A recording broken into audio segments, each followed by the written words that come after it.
Blog Talk Radio. What time is it? WH Radio.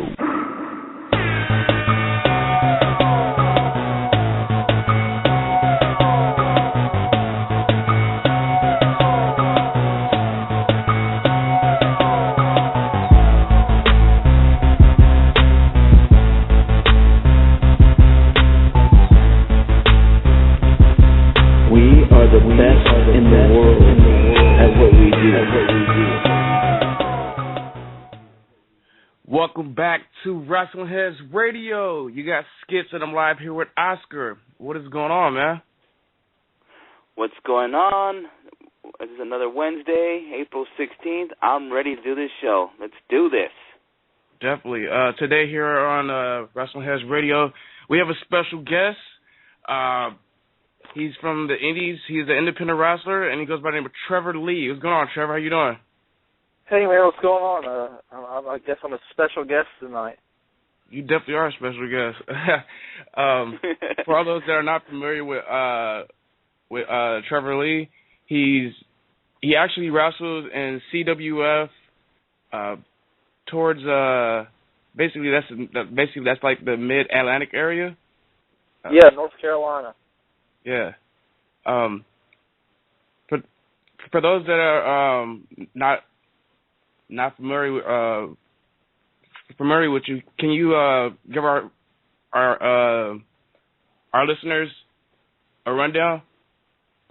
Yeah, I'm the current PWI Ultra J champion in the Mid-Atlantic area. I wrestle for CWF Mid-Atlantic. I wrestle for PWX Wrestling. I wrestle for Omega.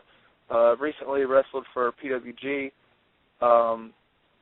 That's probably the best, actually, the best place I've been is PWG. I'm 20 years old. I'm from Cameron, North Carolina, and I'm just trying to do this thing. Yeah, man, it's crazy because you're basically, you're younger than me. You're 20 years old, and I know it's a lot of guys, in the industry that work their asses off to get to places like Pro Wrestling Guerrilla, which we'll get into later. But I'm just going to start off with the first question. So, Trevor, can you tell us what gave you the strive to start in the business? Well, my father, Tracy Cadell, he was actually a wrestler. He was in Omega, he kind of helped Matt, with that whole process of, running, a promotion. He was a part of that. So those guys like Matt Hardy, Jeff Hardy, Shannon Moore, Jason Art, they all wrestled in my yard. We had a ring in our yard in Bass, North Carolina, and that's where, the guys came over to train and, everything, before they, got signed. So I was a child, 3 years old, and I was around these guys, and, it was cool. I got to hang out with these people, and I didn't know anything other than wrestling. It was kind of this is what, I guess, normal kids do, because it was before, I really got into school and kind of, met normal people, I guess you could say. But, I learned how to walk, and I was, running and doing dives out of the ring. So, I've always just kind of been around it. When I got a little bit older and started getting to school, I kind of fell off a little bit. But then 8th grade year, my dad ended up running another show at the high school that I was going to be going to next year, Union Pines High School. And I saw that show, and there was these guys. One of them's name was Kamikaze Kid, and the other one's name was Ultra Dragon. There were these two masked wrestlers, and I was kind of a little kid then, and smaller, and I saw these guys wrestling. I was like, oh my gosh, this is cool. I didn't even know things like this could be done in wrestling. The only thing I've ever seen was the current WWF WWE product. So I saw this and I was like, holy crap! This is something that I have to continue. I have to start doing. And my dad was a part of this new promotion thing, and there was a ring there that I could train in. And then it just kind of became a thing.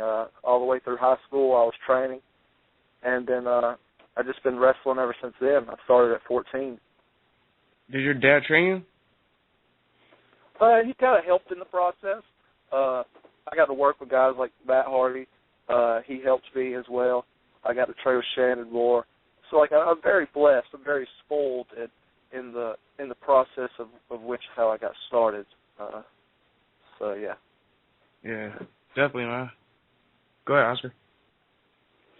Yeah, it's funny you just mentioned about WWE, WWF.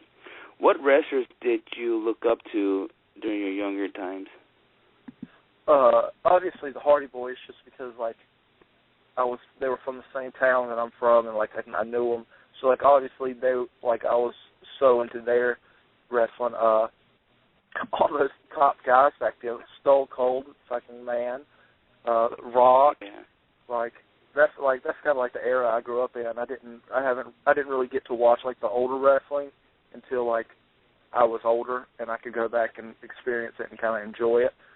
So like I was just watching that current product and it was awesome, yeah. But then like it kind of fell off when it kind of started to slow down a little bit there. So basically you're saying during the Attitude Era. Yeah, basically. And I would watch any match that Matt and Jeff were in.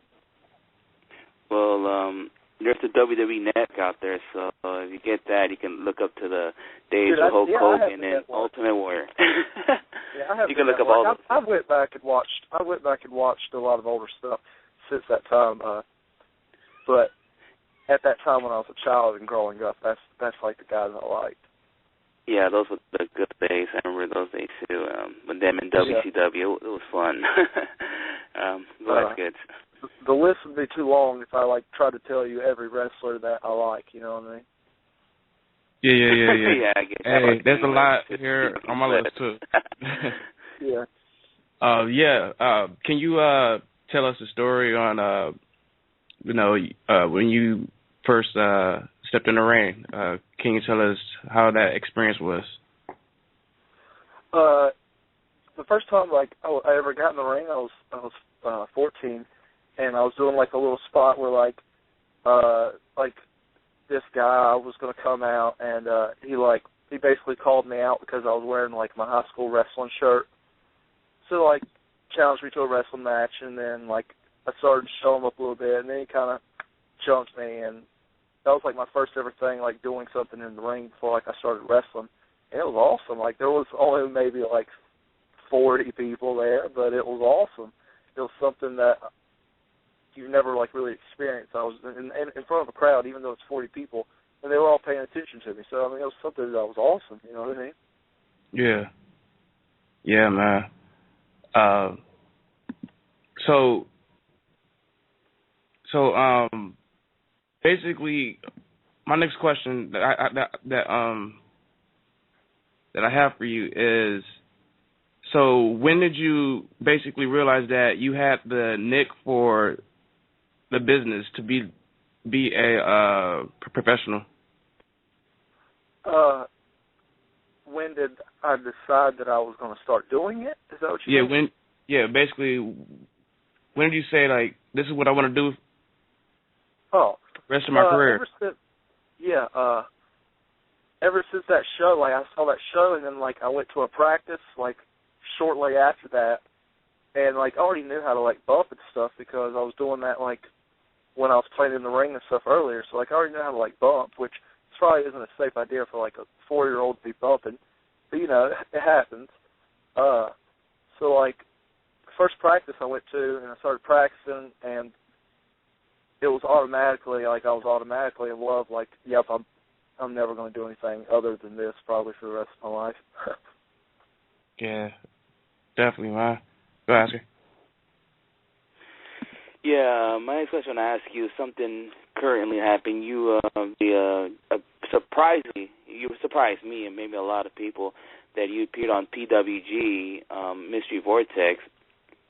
And going into that match, did you feel the pressured way that you have to perform well, knowing this first PWG, and hopefully that if you really perform well, you turn and the fans will, you know, welcome you back? Did you feel like some kind of pressure? Yeah, there was definitely some pressure there because, like, the only other thing that I've kind of done, like, that's kind of cool is, like, a dark match for Ring of Honor. So, like, that was super sweet. But, like, I've never experienced, like I've watched PWG, like, since I started. Like, I started and I found PWG, and, like, I've watched every single one since then. So, like, I've always seen this building and seen this place and be like, gosh, like, I want to wrestle in front of this crowd. Like, I want to wrestle in front of this crowd so bad. So, like, when I found out that I was going to be on that show, I was just like, well, wow, like, this is awesome because, like you said, like, nobody knows me. I'm just, like, some guy from North Carolina. So, like, to get that opportunity was so incredible. And I knew that if I performed the way that I performed down here in North Carolina, I feel like that crowd would accept that and really like it. So I was super nervous because, like, I've never flown out somewhere to wrestle, like, so it was just a cool experience. And then I didn't look at the crowd at all, like, before the show until I came out the curtain. And then once I came out the curtain, I was like, well, let's see what we can do. And then by the end of the match, it was so surreal for the fact that the crowd reacted so well to us and had no clue who we were. You know what, Trevor, because I was in line when you, Cedric, and Andrew Everett had showed up, and there was only one guy who knew who you were. Yeah. So don't think that nobody knew who you were, because this one guy, he was like, Trevor Lee, he's a beast. Like, this guy was going crazy. So, but I definitely enjoyed that match, man. You guys killed it. Definitely looking forward to PWG, which is coming up in May. Yep. 23rd. 23rd? Yeah, I have to buy my tickets next week. It was going to be you, Andrew Everett, and Cedric Alexander going against the Young Bucks and Kevin Steen. Now, that's a big match for your second match at PWG. Yeah, it's crazy. It's a mind explosion. Yeah, man. Some heavy hitters right there. Yeah. It's awesome because, you know, like I said, like, I've watched all these PWG DVDs, and those are the guys, man. Like, everybody knows it. Those are the guys. Mm-hmm. So that's pretty awesome, man. I'm definitely looking forward to it. Yeah, man. Me too. Real quick, though, before we go into the next question with Oscar, we have a caller at 336 area code. 336, you're on WH Radio. You have a question for Trevor? Yeah, is this Trevor? Yeah. Hey, Trevor, this is Rick Nance. How you doing, man? How you doing? Pretty good. I just want people to know that I've seen this kid for close to 2 years now. He is a very, very good wrestler, and people that don't think that this is the future of wrestling, guys like him and Andrew, they really, I don't believe, know that much about the wrestling, because this is what wrestling needs to be. Not only is Trevor a really, really great wrestler, he's a very good trainer. He's been training my son for quite some time now. I'm guessing you know who I am. Yeah. I figured you probably did. I just wanted to call when I saw that you were going to be on here tonight, and let people, anybody that's listening, know that these guys, especially Trevor, guys like Trevor and Andrew, they are going to be the future of wrestling. And if you don't know who Trevor is now, I would imagine in the very near future you're going to know who he is. Anybody that knows anything about wrestling. Yeah, definitely, man. I'm not gonna lie. I didn't know who Trevor was either until I saw him at out here in California, and I loved it. Well, yeah. You got to see just a slight glimpse of what people in the Gibsonville area get to see every couple of weeks, and sometimes less than that when he's around the area and stuff like that. You would not believe some of the things that goes on, some of the things that happen, and the things that go on inside and outside the ring when these guys are wrestling, because my son has been wrestling with Trevor for a couple of years, been training with Trevor for a couple of years, and it's night and day from the way he started to the way he is now, just because of what Trevor has shown him and taught him, basically. Yeah, definitely, Rick, man. We want to thank you for calling in, man, and we appreciate the call, man. Yeah, man, keep it up, Trevor. Keep going, man. We believe in you, buddy. Thank you. All right, Rick. All right, bye. Shout out to Rick for calling in. So you also train, huh, Trevor? Yeah, me and a guy named Roy Wilkins, who is incredible, but like he likes where he's at here, but he's incredible. It's me and Roy Wilkins. We're under a guy named Jeff Rudd here at the CWF dojo, and Jeff trains the main classes, but me and Roy kind of run the other practices and just kind of help guys out, and it's super fun. It's super awesome just to be able to teach wrestling as well. Yeah, man. Definitely. That's cool, man. So the guy Rick who just called, is his son? Who I don't know if you had just mentioned him. Yeah, his son. His name is E.A. Nance. Yeah, he's just this little kid, he started and he could barely walk straight, but now he's kind of doing some stuff. So it's pretty cool to see stuff like that. You know what I mean? Just to help people reach their dreams. You know what I mean? Yeah, definitely, man. Go, Oscar. Yeah, I want to ask you about. Well, it's mostly a question. I know you just really kind of starting the business, but have you ever gotten a ring with either any of the Young Bucks or Kevin Steen before? No. Oh. I've never wrestled anybody like that. Anybody with, anybody that you would know. I've never wrestled a high caliber talent like that. Yeah. Okay. Well, then my question will be, the next one will be, do you feel ready to go against guys like the Young Bucks? You know, we all know who they are for Kick Party and Kevin Steen. We all know he's ready to go, and he's a former Ring of Honor champion. Do you feel confident that you can get their respects after that match?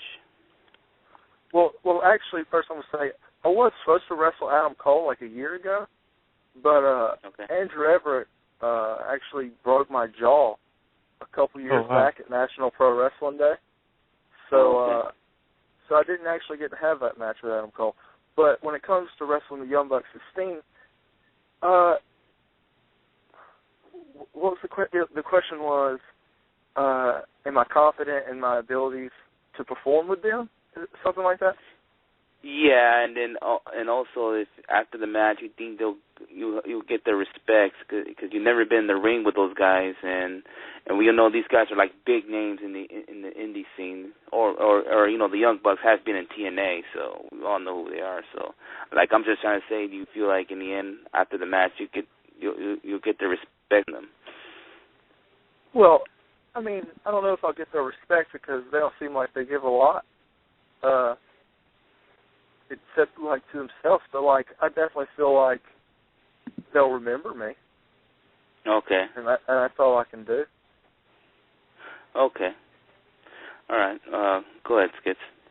Yeah, I was about to just talk to you about because you, just like you mentioned, you wrestle in the North Carolina area, and I see you wrestle with guys like Adam Page, of course Andrew Everett. Cedric Alexander. It seems like you, Andrew Everett, and Cedric, you guys always get in matches because a couple weeks ago, you guys actually had another match at WrestleCon. Yeah, WrestleCon. It was the week right after PWG in New Orleans. We did that match again and started the show. And it was awesome. It was awesome again. It was kind of like what happened at PWG. So that was pretty cool. Yeah, definitely. Because I don't know how you guys did this, because like I see it says it was like a PWG/CZW type of thing. Were they like the host of that match or something? Who? CZW?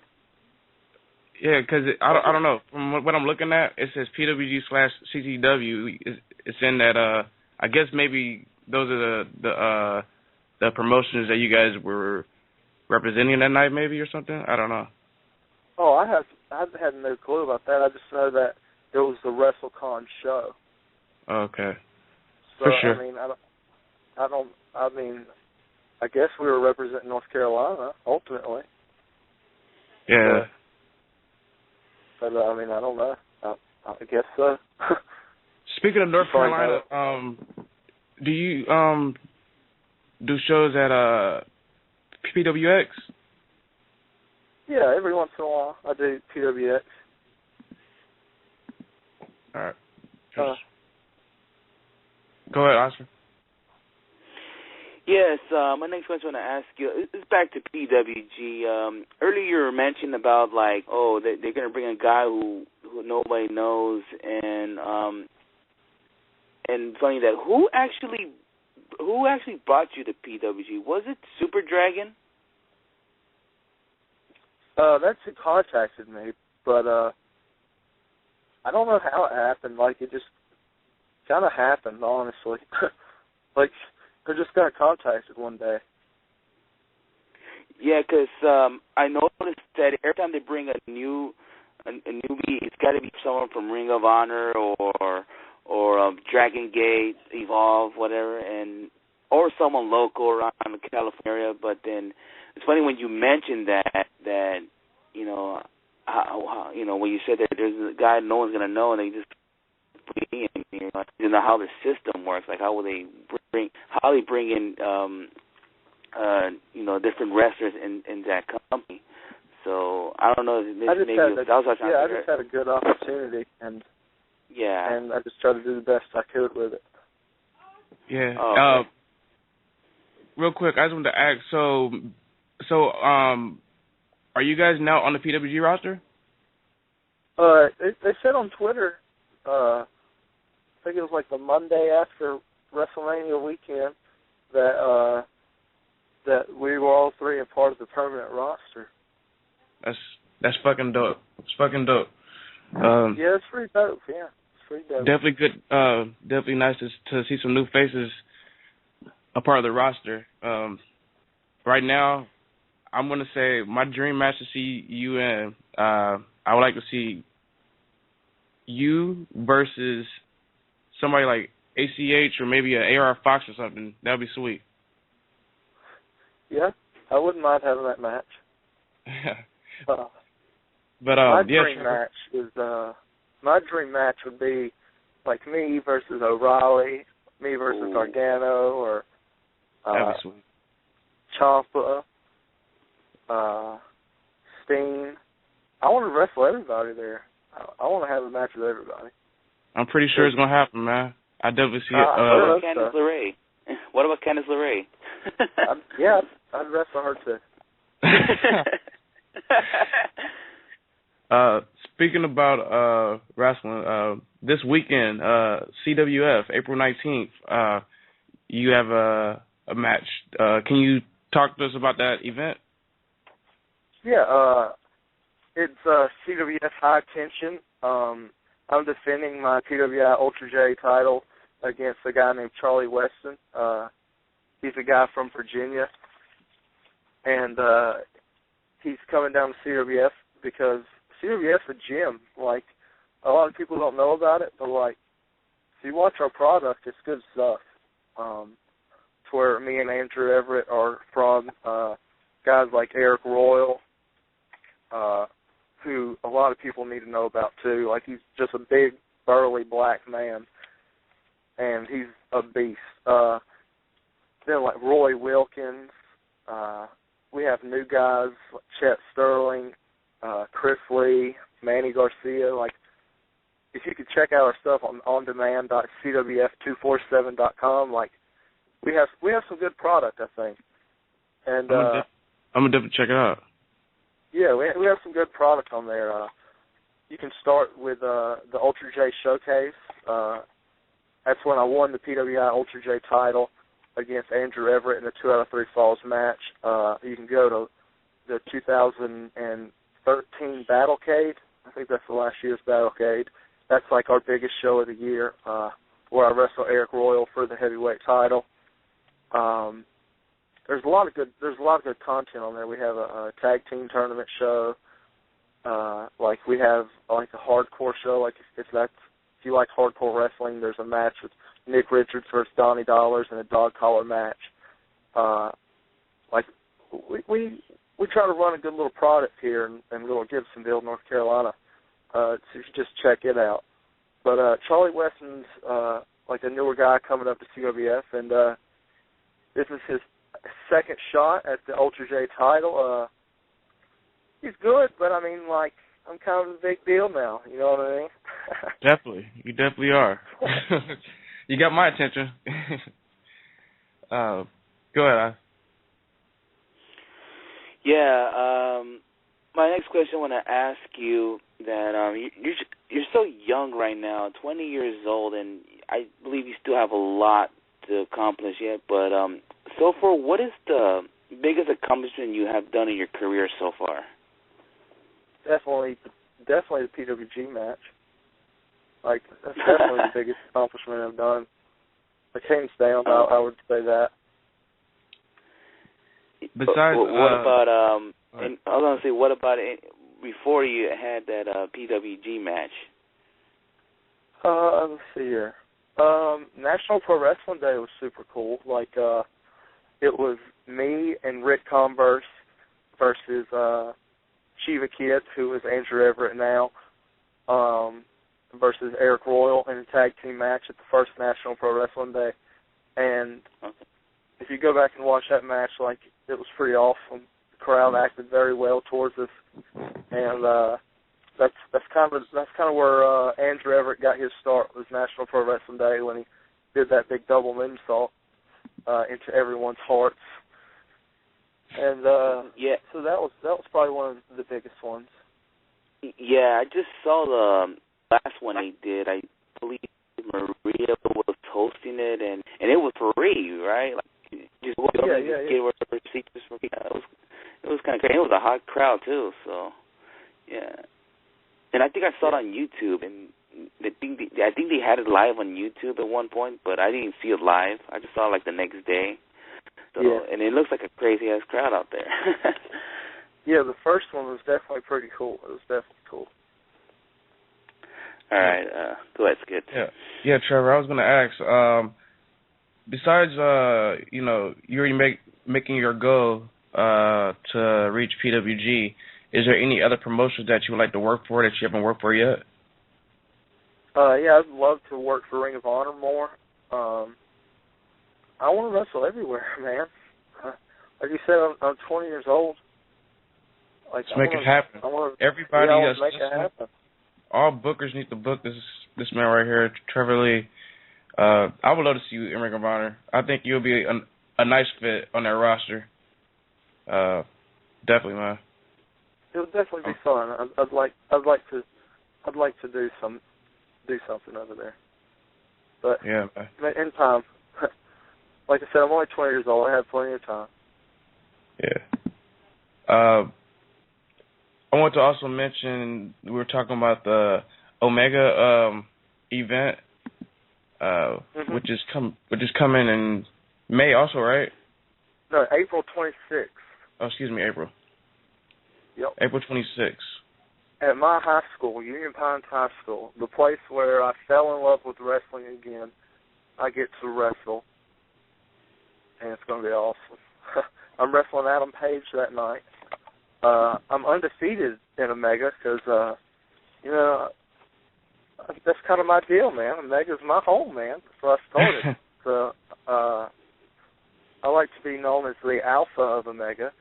And so I got to wrestle Adam Page. I've already qualified for the tournament for the heavyweight title, so I'm just kind of waiting for the finals for that. And I'm just going to rock it out in my high school, man. Adam Page is another guy who's definitely a handsome man. He's handsome. Yeah. But I don't think he can beat me. The last time you guys wrestled, it was like was it a triple threat or was it Last time I wrestled Adam Page? Yeah, was it in a triple threat? I'm looking here. It says you guys were in a triple threat. I don't think so. I mean, I don't know. Like, who would be the other guy in it? I think the last time we wrestled was a singles match.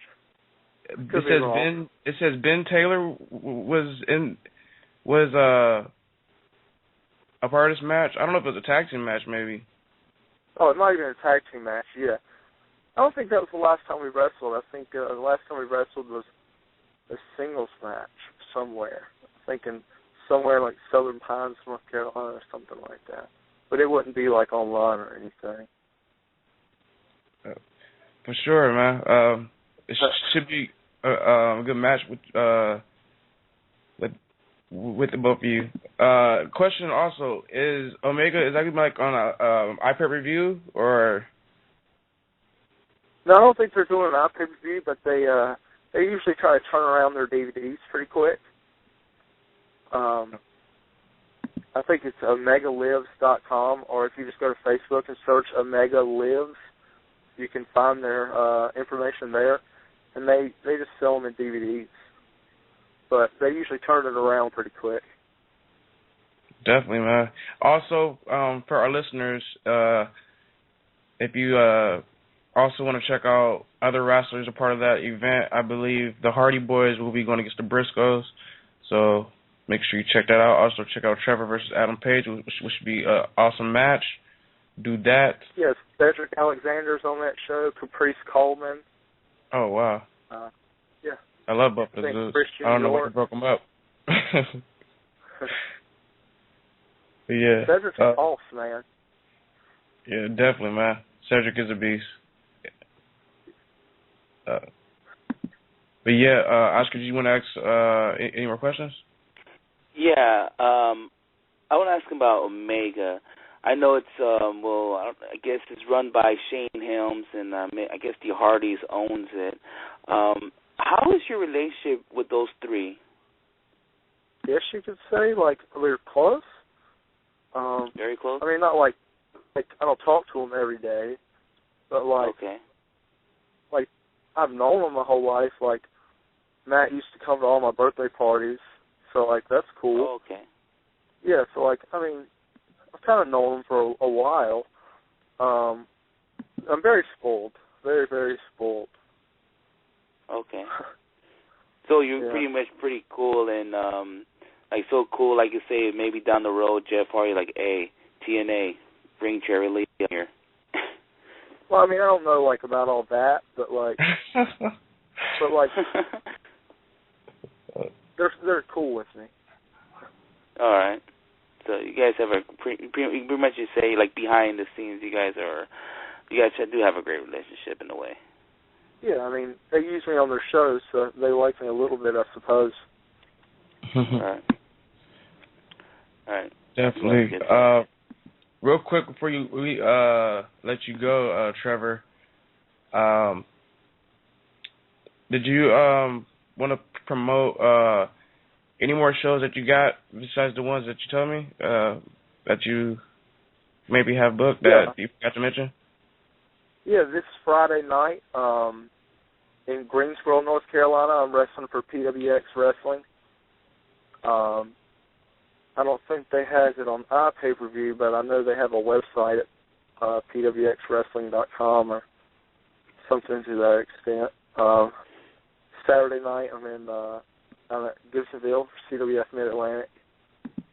And then Omega. And then look for me in May. I might pop up somewhere. Definitely, Trevor. That's about it. Did you want to give out your Twitter, Facebook, or anything? You can follow me on Twitter at tlee910. Facebook, you can just look for me on there. It's not hard to find. And then Yeah, they'll follow me. Say something definitely. to me. Tell me I'm good or something. I don't like that. Follow people. If you don't do it, I don't know what to say, because this guy is... Go back and buy PWG's Mystery Vortex 2 DVD. First match, him, Cedric Alexander, Andrew Everett, they kill it. I believe Oscar said that was his favorite match of the night, and there was a lot of great matches after that, too. Yeah, it was my favorite match of the night, and maybe because I was a little surprised all three of them showed up, and I was like, what the fuck? You got to be kidding me. And then they had a killer match, so I was like, shit. Well, thanks, man.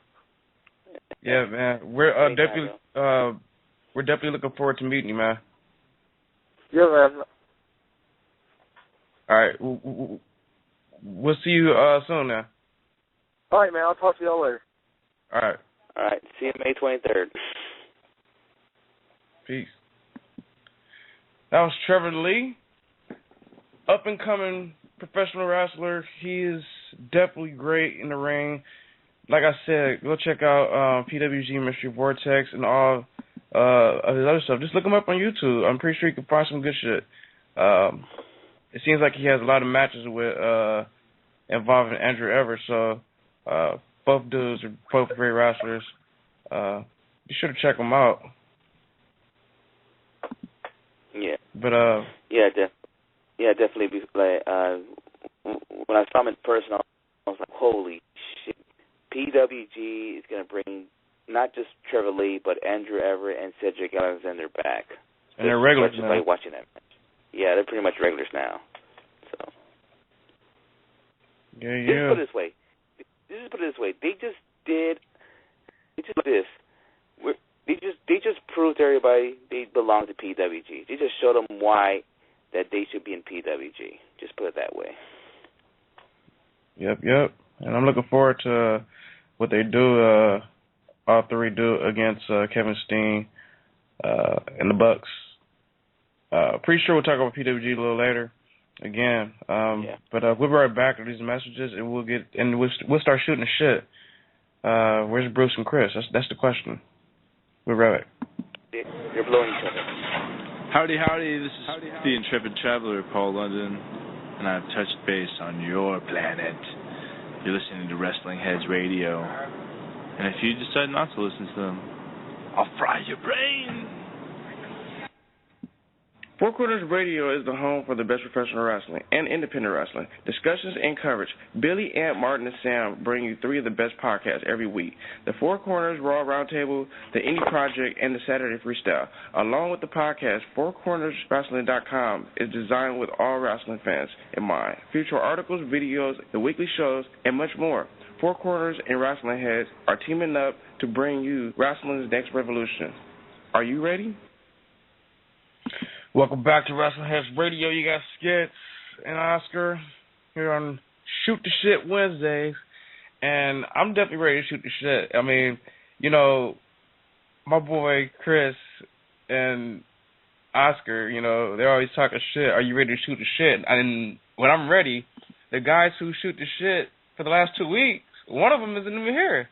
Where you at, Chris? Yeah. I know you're listening. And Bruce, where you at? Like, what's going on? I'm ready to shoot. Chris is hiding. Let's just put it that way. And Bruce, he always hides, so that's not a fucking surprise. I'm pretty sure Chris Randall caller. But yeah, man. Since you're Mr. Shoot the Shit, I'm gonna let you go ahead and take it over. You want me to take this over? You sure you want me to take it over? Go for it. All right, let's do this shit. Ring of Honor, motherfuckers. Their upcoming event coming up. What's it? Feature Card of Honor this weekend? You got 2 events. 2 events, yeah. And the other one, what is it? Second to None, right? You got Future of Honor, and you got the Ring of Honor show in Baltimore with AJ Styles versus Michael Hogan. Part 2.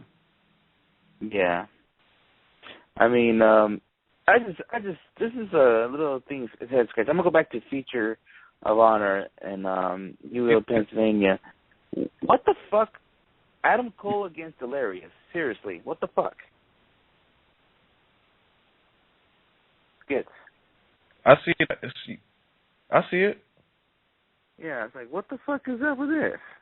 For the Ring of Honor title. I mean, really, it's obvious Delirious. Adam Cole's gonna win. Come on, they're not gonna give it to Delirious. Like, and it's this Friday too, by the way. Come on. I mean, if you have to even sit back and think about Delirious actually winning the title, just jump off a roof. Yeah, and looking at this card, it's like there's a lot of names you're not familiar. If you follow Ring of Honor, there's a lot of names on this card that you're not really that familiar with are in this card. Like example, like the women match, Mandy Leon versus Jenny Rose. That's names that you're not familiar with. They're in this card. Maybe this is why it's this name of the show is called Future of Honor. So Future. Future.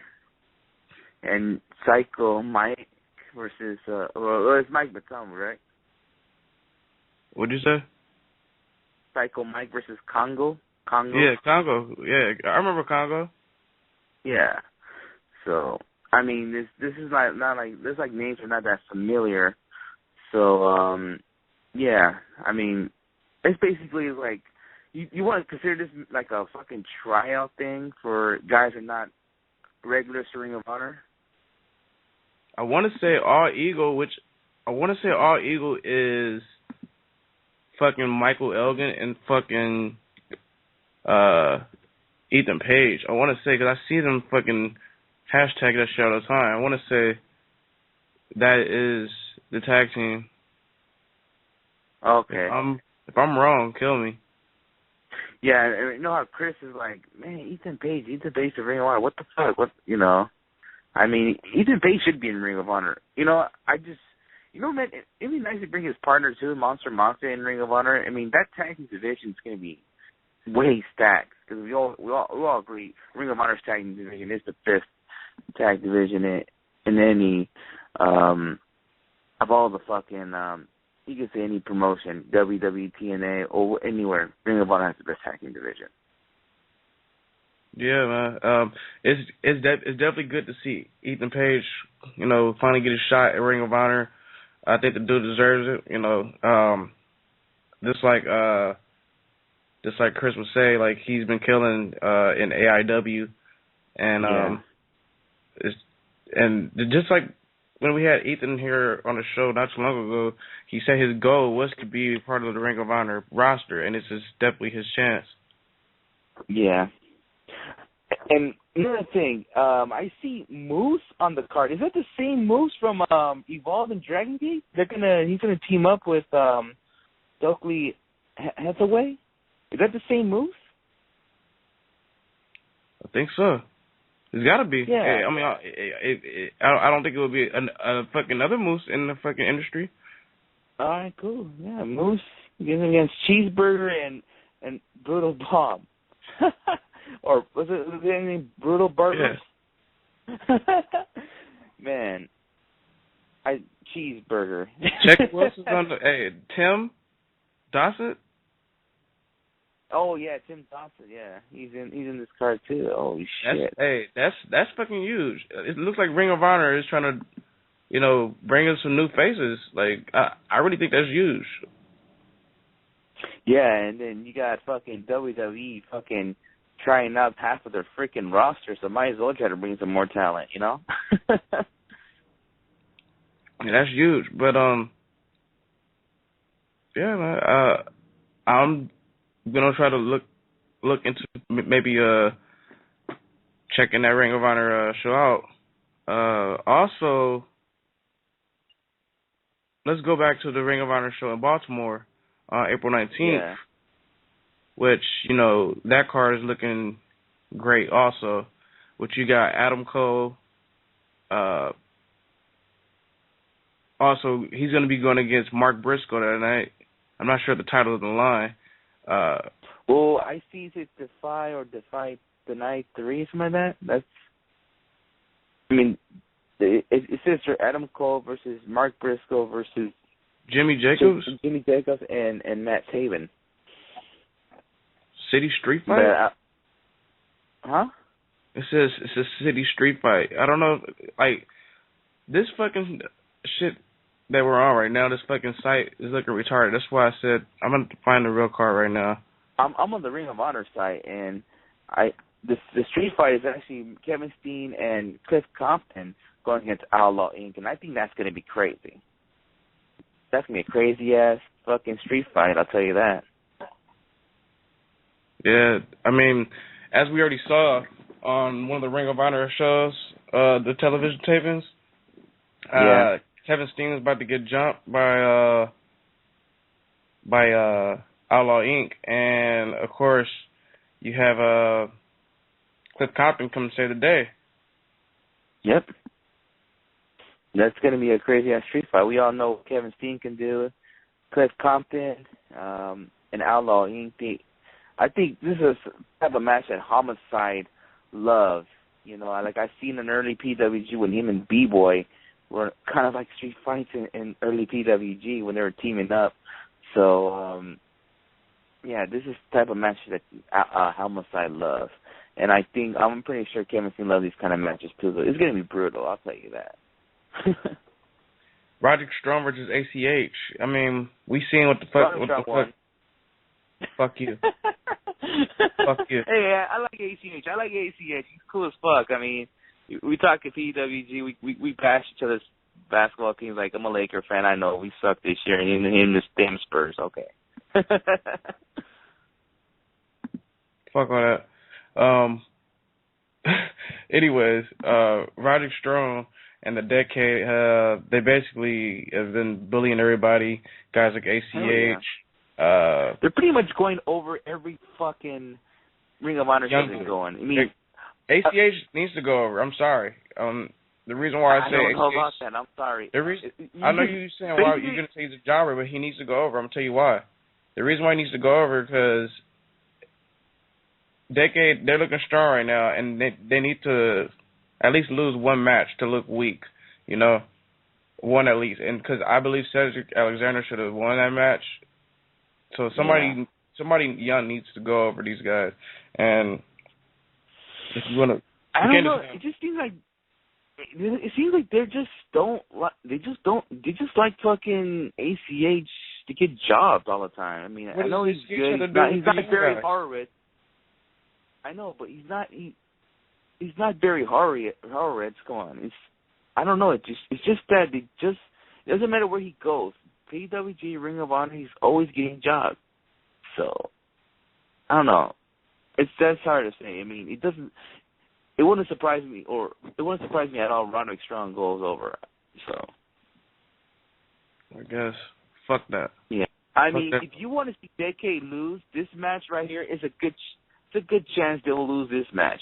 Yeah, BJ Winner and Adam Page teaming up against Hanson and Ray Rowe. That could be a match that you can see Decade, you know, jobbing right there. So you said, hold on, I don't even see this shit. Where the fuck you are? I'm in the website. I'm on the website too. I see. It says signed to. It says signed to appear. Jay Briscoe, Decade, BJ Whitmer, Cedric Alexander. It doesn't say nothing about them in matches though. Yeah. I wish you could FaceTime me right now to show me what the hell you're at. That's what I'm seeing right now. Second to none. I figured out. Are you in just go ahead and tell me the matches, because where I'm at. All right. Well, there's also Red Dragon against Cedric Alexander and Andrew Everett. That's going to be a freaking hilarious match right there. It's going to be over. Best tag team in Ring of Honor. Okay, yes. I see it. Red Dragon versus Cedric and Everett. Yep. Red Dragon they have to win. I'm sorry, but knowing Ring of Honor right now, they might go with Everett and Cedric at the moment because those guys are hot right now. Yeah, and they're gonna go over it, and then probably in a month from now, when Ring of Honor and New Japan collide, I kind of see Red Dragon getting tag belts back from the Young Bucks. Sorry, But I like the Young Bucks too. It's true. It's true. I mean, I can tell you fucking Nick Jackson's schedule right now, and it's not like he's gonna be back in Ring of Honor anytime soon. Cause I'm gonna tell you Nick Jackson's schedule right now, because he posted it earlier on Facebook, and yeah, it's busy. On the 19th, the Bucks will be in Tokyo for New Japan. Then they'll be in New Japan on the 20th, 23rd Japan, 24th New Japan, 25th New Japan, 26th New Japan, 28th New Japan, 29th New Japan, the 1st of May New Japan, the 3rd New Japan, 9th New Japan, and the 10th, which is I believe is the Manhattan, New York show. On the 10th, Ring of Honor. No, I think that's the Toronto show, the May 10th, right? No, it's Manhattan. Okay. They'll be in. I think that's the one Chris is going to. Okay. So they'll be actually the day before on the 9th. They'll be in Brooklyn, the Bronx, New York for HOG, and then the 10th then they'll be in Ring of Honor on the 10th. On the 11th, they're going to be in Rhode Island wrestling. Then on the Toronto show, that's Ring of Honor. Then PWG and Reseda. Then back to New Japan the rest of the fucking month. So that's actually June. So I don't see the Bucks holding the titles that long either. No way. And Spudge, they're not even scheduled to do future TV tapings? No way. The Red Dragon has to fucking go over. I fucking love Red fucking Dragon. Yeah, but the match everyone wants to see the rematch, Elgin versus AJ Styles. I mean, there got to be a winner. You know what I see? What? I see, for some reason, they're going to wrestle, right? I don't know who's going to win, but I'm going to tell you what's going to happen after this. At the show in New York, Okada versus Elgin. I'm going to tell you what's going to happen, what my prediction is. I predict AJ Styles to interfere in the match, and then they make a triple threat in Toronto.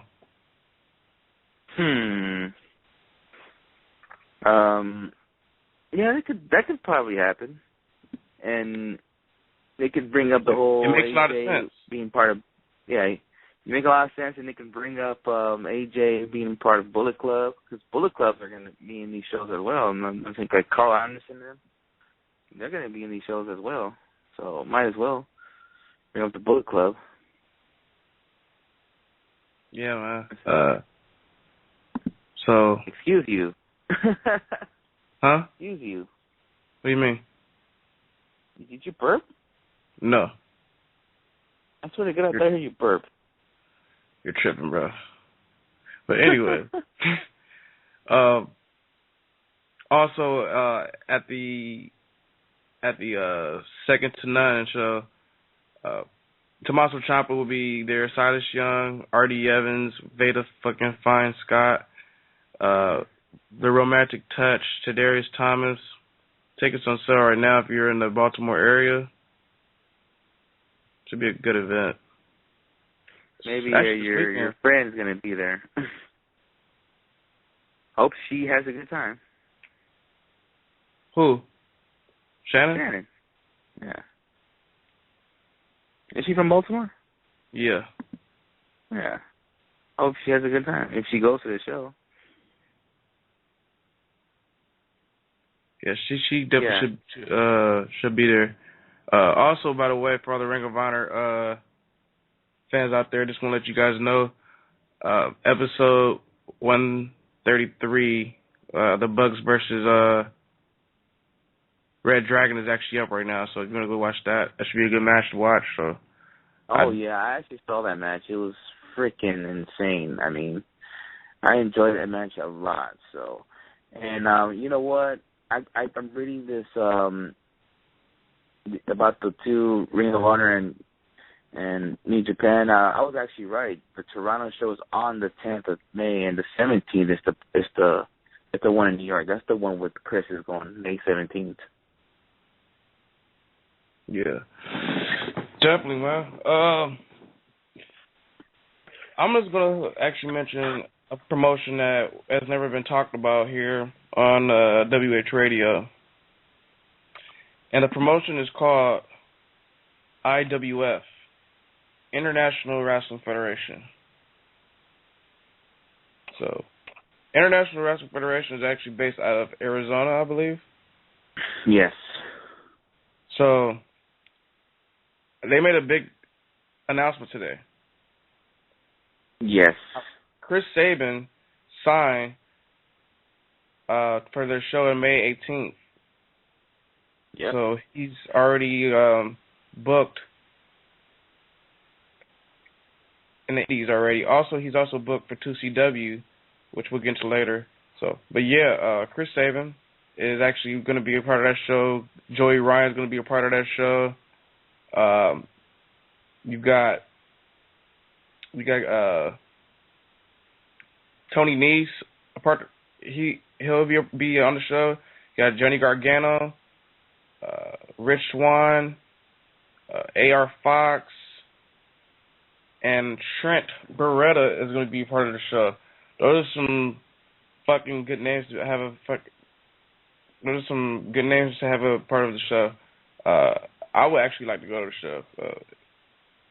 Matt Hardy's also I think main eventing the show. Shelton Benjamin is part of the show, and Hurricane. Hurricane Helms. Yeah. Yeah, I mean, they've been bringing a lot of big names. Like, I think the last show they had, Austin Aries was there, and Chris Masters. Like, there's a lot of big names. Like, either from the WWE, TNA in the past, and then you got current independent guys. I forgot to mention Aries is also part of the show, too. Austin Aries is part of the show, too. Wow. All right. This is gonna be it's gonna be awesome. I mean, I wish I could go too. It's on a Sunday too, if I'm not mistaken, the 18th, right? Yeah. No card is out yet, so still got time. Yeah, I mean, what, they're gonna stay in the West Coast for a week? Because then the week after, that's what PWG.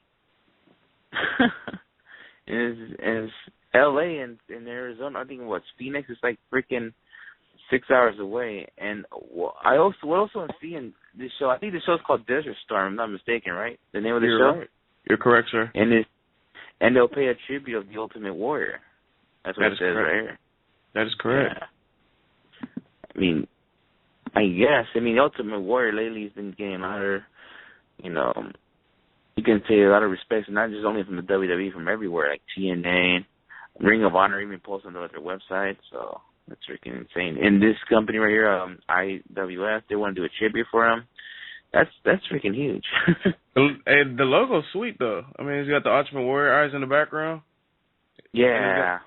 It's pretty sweet. Yeah. I mean, I'd love to go to the show, too, but it had to be on a Sunday, though. Why on a Sunday? I'm pretty sure we'll make it to an IWF show in the future. Yeah. Most of the shows that we attend is mostly like PWG shows or AWS or whatnot. Yeah, and another thing is that they have a fan fest going on at 1 p.m. So if you guys plan to go on that show, I think you should head out there and check out the fan fest. And you could probably meet guys like Shelton Benjamin, the Hurricane, Ricochet, if you've never met him before, head out there. Even Austin Aries too, and Matt Hardy. So I mean, I met Austin Aries and Matt Hardy before. They're cool dudes. I'll tell you that. Yeah, man. I met basically Air Fox is one cool fucker too. One cool dude. Yeah. One cool dude. I love Air Fox. We gotta get him back here on WH Radio sooner in the future. Yes. But yeah. Hey, I'm happy to get him on when he was the Evolve champion. Hey, we'll bring him back on when he's hold another title or even before. Yeah. Because it seems like he could win another title in CCW pretty soon. Yeah, man. Also, AWS, they have a show coming up this weekend, which is actually Next Drake weekend, Younger's. The weekend after? Yeah, the weekend after, yeah. Okay, we got AWS. They actually have a couple events coming up. I'm gonna go down the first one, which is it's called April's Everyone's Full. April 26th. You got guys like Leo Blaze going against Willie Mack that night. Both of your boys. I'm more of a tight with Willie. I really not that tight with Leo, but yeah, Leo. Yeah, I see you and Leo talking in the background. I see how you guys talk. Oh, we talk like once, you know. Yeah. But we got Chris Cadillac going against Reed DiColoso. SoCal Crazy is going to be in the building. Hudson Envy, she will be in action.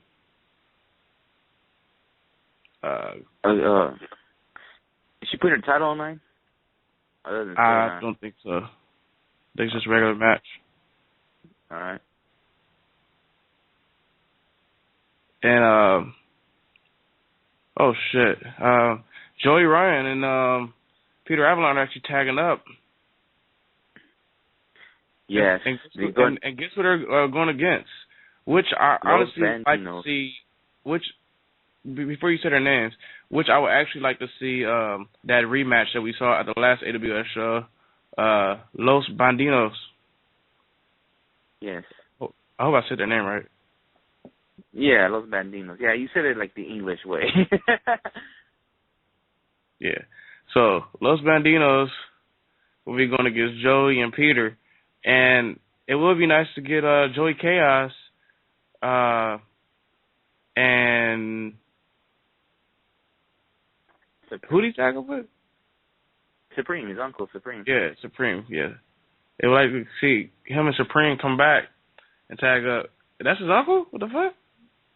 Yeah, they're uncle and nephew. I did not know that. Well, I know that because I used to watch XPW back in the day. Learn something every day, huh? Yeah. But our boy Drake Younger, him and Sanjay Dutt will be going 1-on-1. That'll be his last match, I want to say, in California, because he's not booked for PWG yet, at least. So who's on with Drake Younger? Yeah. Yeah, this is going to be his last SoCal match because he's booked for some show in Sacramento the next day. So this AWS show is the last show for Drake Younger in SoCal. So anybody from SoCal, if you want to see Drake Younger one more time, this is your last chance right here. Or either that, you have to drive all the way to Sacramento to see him at Sacramento. Before he goes to WWE. Where's he at in May? Like, is it possible he's still going to be on the PWG card? I don't think so. Because I think he is actually getting reported to WWE in May. Also, B-Boy will be going against Tyler Bateman, which is a surprise. Tyler Bateman's in the main event. I want to say this is for the title also. You know what? This is going to be a great month for Tyler Bateman. First, he made his debut at Championship Wrestling from Hollywood. And basically, he just came out and destroyed. Who the fuck did he destroy? I remember the name, and then I totally forgot. But he destroyed someone there, and he's already getting a TV title shot against Joey Ryan in Championship Wrestling from Hollywood. So he's doing big things out there already for him. So, and now he's the main event in AWS against B-Boy. I mean, that's freaking huge to this guy. Tyler Bateman's actually stepping it up. Yeah, man. Kudos to Tyler Bateman. Last match I think he had in the AWS was against Willie Mack. So yeah. Also, I just want to mention there's going to be a SoCal versus, I wouldn't say versus NorCal. It's a California United SoCal and NorCal promotion. Yeah. AWS and Pro Wrestling Bushido presents. Pro Wrestling Bushido. Yeah, your boy Devin goes to those shows up in the Bay Area. They're doing a show there, and I don't know if I'm gonna go because that's actually the same day as the Ring of Honor New Japan show for Toronto. They're showing an pay-per-view, right? Past that AWS versus Pro Wrestling Bushido again. I mean, whatever that show, and I'm just probably gonna watch the Ring of Honor and New Japan. But I know this show, that AWS versus BWB show. I know a former ECW star, former partner of New Jack, Mustafa's going to be there. I saw that already. Yeah. And Cheerleader Melissa is going to be there as well. Yes, she is. I love Cheerleader Melissa. If you haven't got a chance to take the one-on-one interview with me and Cheerleader Melissa, go back and check it. Should be a couple weeks ago. Maybe like last month or something. Yeah. Speaking of Cheerleader Melissa, there's going to be another AWS promotion show in May 31st. It's going to be the 4th women's tournament event featuring girls like Serena Deb. She's going to be going one-on-one with Cheerleader Melissa. You got Candice LeRae, a part of the event. You got Christina Vaneri, Hudson Envy. Come on, we got more names. We got some heavy hitters on this tournament. We got Brittany Wonder. Am I missing some people? Allie Parker. Ray's is in there too, no? Allie, I think she is. Allie Parker. Yeah. I want to say that's it. Hopefully, I think Ray's had like something happened to her spleen, and she hasn't been wrestling for a bit, so I hope she'll be all right. Crystal White is down there as well, I believe, no? I haven't seen her. Okay. No. Pretty sure she probably is going to be on the list or whatever. But, yeah, man. I mean, I did join the last women's show they had back in September, so they're going to have another one in next month, so I just can't wait for that. I got some breaking news. Okay. You might want to get into. Okay, what's the breaking news? It's actually not my breaking news, but it's about Austin Aries, too. Don't tell me he got released from TNA. No, there's a lot of heat going on for him right now. Backstage heat. Okay, what's going on with this backstage heat? You know what? Let's take a quick break, and then we'll get into this backstage heat talk on what's the dealio with Austin Aries. Wrestling, I watch that. Kick pads, I wear those. ACH, I am that. Wrestlingheads, I listen to that. Oh, that's what you're supposed to do. All right. Yo, welcome to WH Radio. Today's show is brought to you by the good people down at WrestlingRambles.com. For the latest in wrestling news, in-depth blog, and hot topic discussion, hit up WrestlingRambles.com. Remember, it's not just any ramble, but a Wrestling Rambles. WrestlingRambles.com. And also special thanks to Ring Rust Radio and SLTDWrestling.com. Thank you for listening.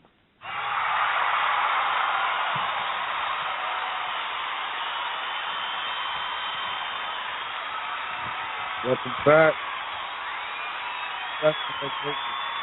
I am Kit, and that is Oscar. Yes, that's me. And I'm not the one hiding right now. Who you taking shots at? Both of them. How about, you know what? Add Toby in there too. Fuck it. They're all hiding, and I'm not. So. I talked to Marissa for a second, but we'll talk about that later. Anyways,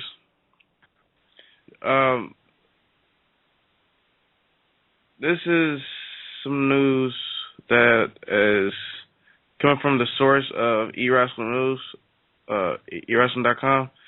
So, during a backstage meeting, supposedly, they reached a TNA Impact tape, and TNA talent was told not to take photos with Jeff or Karen Jarrett. So, some thinking that Austin Aries would probably is in the doghouse for that, because guess he took photos with them.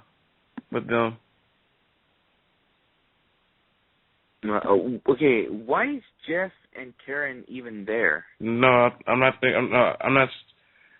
don't think they were there. I think wherever they were, Austin Aries met up and took photos with them or whatnot. Okay.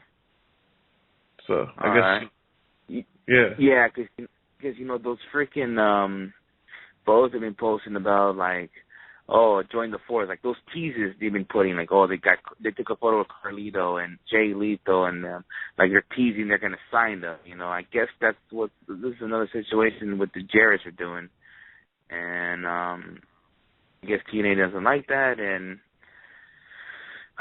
well, yeah, that's just like, and plus Austin Aries hasn't been showing up since lockdown, if I'm not mistaken. I think he did, I want to say he did a TNA one night only type of show, and one night only. Yeah, and I think it was maybe 2 out of 3 falls match he had for the X Division title, and he didn't win one title. Okay. So, I mean, not one title, but one match. Yeah. Well, I know TNA just had like a one night only thing pay-per-view, I guess, and yeah, I didn't really look at the card, or I didn't read any like spoilers or anything like that. I didn't get the chance to look at it, so. Low Key is actually returning.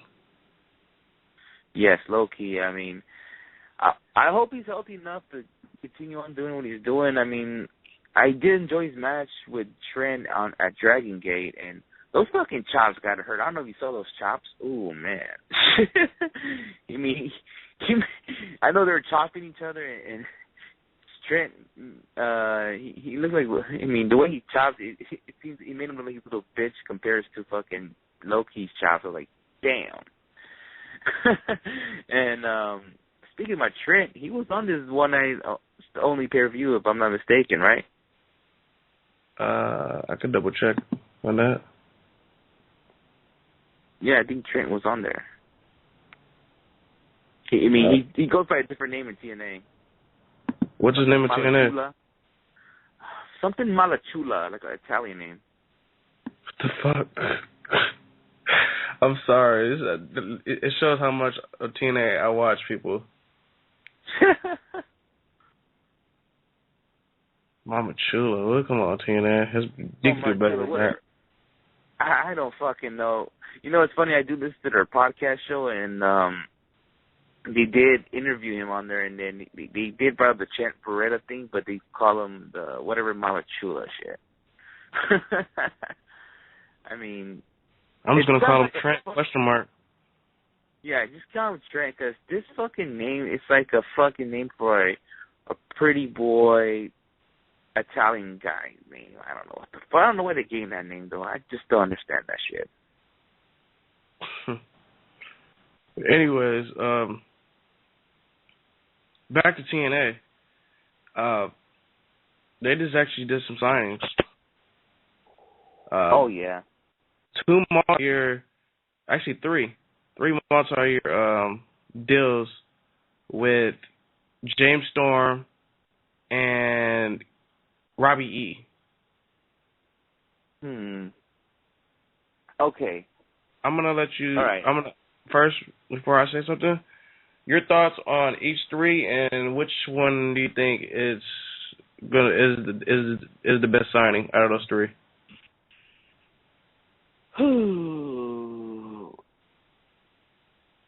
I'm guessing, if anything, probably Gunner. The reason why I'm guessing just for TNA is because I believe that they think Gunner could become their world champ down the road.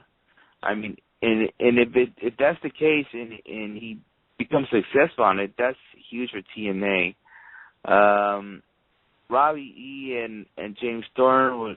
Storm is, I'm sure he's in his 30s already, and but keeping a couple of years, you could say it's pretty cool. But then, I mean, I don't know how long the length of the contract is, but I know sooner down to the end of that contract, it could be end of his career pretty much. And Robbie E. I really don't know what to comment about Robbie E. I mean, I know he's part of the tag team champs right now. I don't know, maybe if they have something, an idea to help them fix that tag division with this whole bromance thing, I guess. So, I mean, I don't know. That's what I could say about Robbie E. But like I said, I have to say maybe Gunner's their best signing out of all those three. I disagree. Okay. I want to say Robbie E is probably the best signing. I think Robbie E, I used to look at Robbie E as a joke. But dude, I think they can actually make something out of Robbie E. They could change his gimmick if they wanted to, or they can keep his gimmick and have him and Jesse still as tag team champions and have him as a good tag team. You know, he plays a good heel. I'm not a fan of Gunner whatsoever. Like the other day, somebody compared Gunner with Bray Wyatt the other day, and what the fuck? I don't understand it. I mean, I saw that tweet too. I'm like, what the hell, Gunner and Bray Wyatt? Come on now.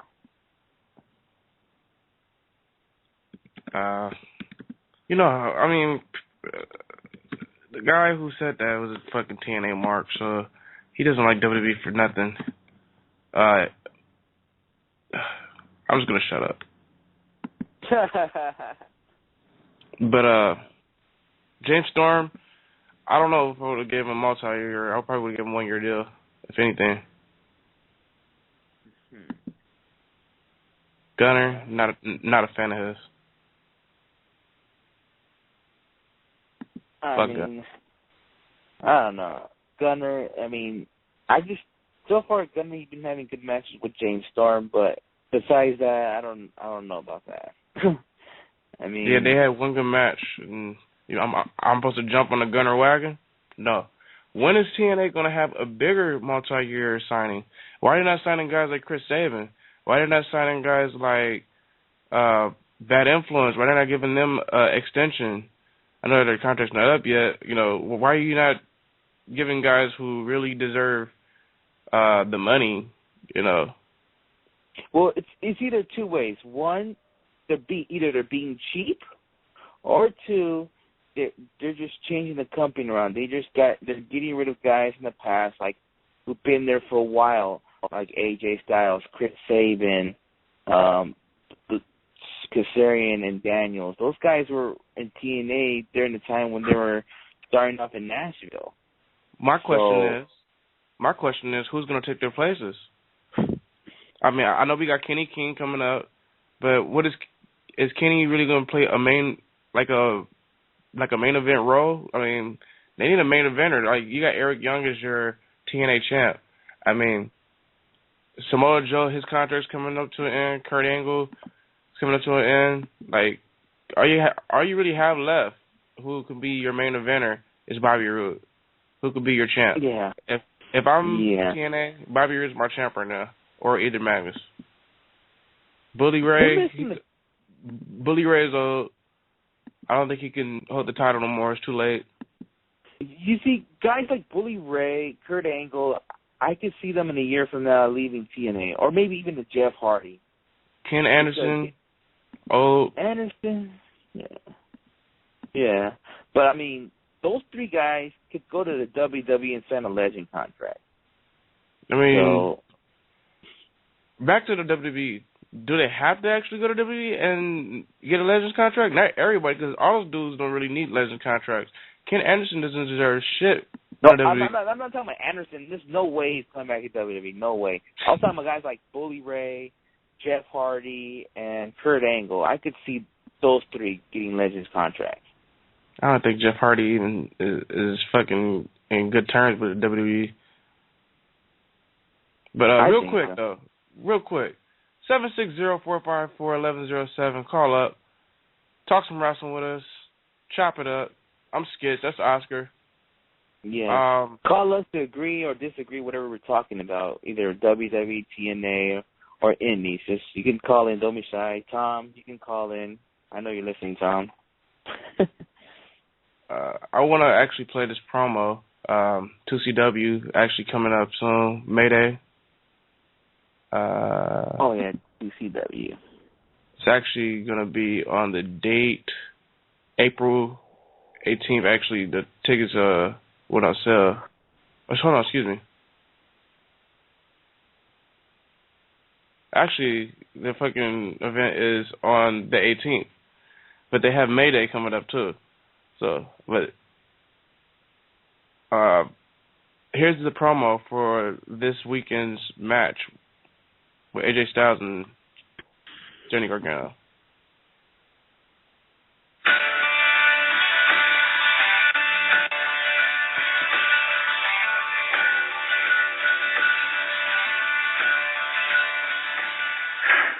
Johnny Gargano, April 18th, Watertown, New York.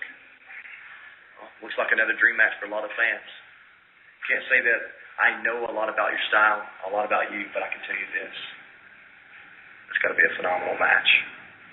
Where Circle Wrestling, living on the edge, returns to Watertown and the Water. 2C-Dub. Yeah.